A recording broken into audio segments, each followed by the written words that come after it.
ever wanted to do the right thing but didn't have the courage to do so? How many of you have ever witnessed something wrong happen but didn't have the courage to stand up to it? How about standing up on a platform to support a cause, even though you are all alone? Today, I'm going to be talking about the 4 types of courage: physical, social, intellectual, and moral courage. To start, let's talk about physical courage. Physical courage often involves bravery at the risk of bodily harm or even death. Physical courage often involves developing physical strength, resilience, and awareness.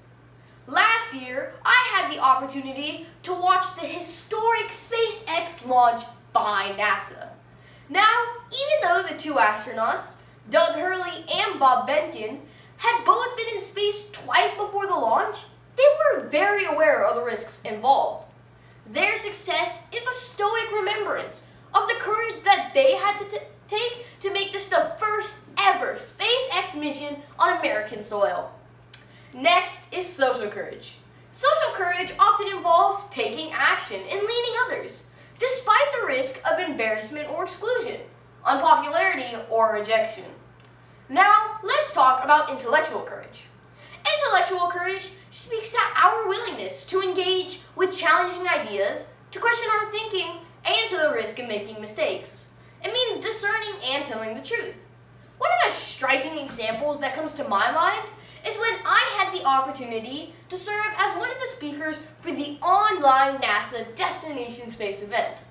For the very first time, I faced 150 people and 2020 Kid of the Year Gitanjali Rao, along with other NASA representatives.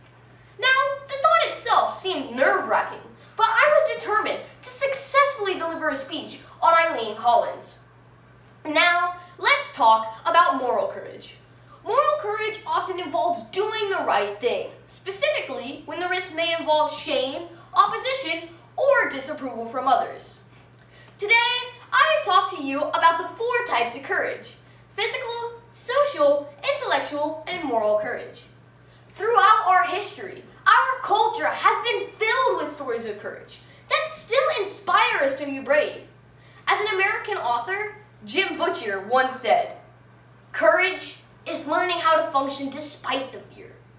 To put aside the instinct to run or to give in completely to the anger born from fear.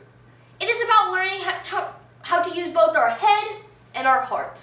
When every single cell of your body is screaming at you to fight or flee, and following through on what you believe is the right thing to do."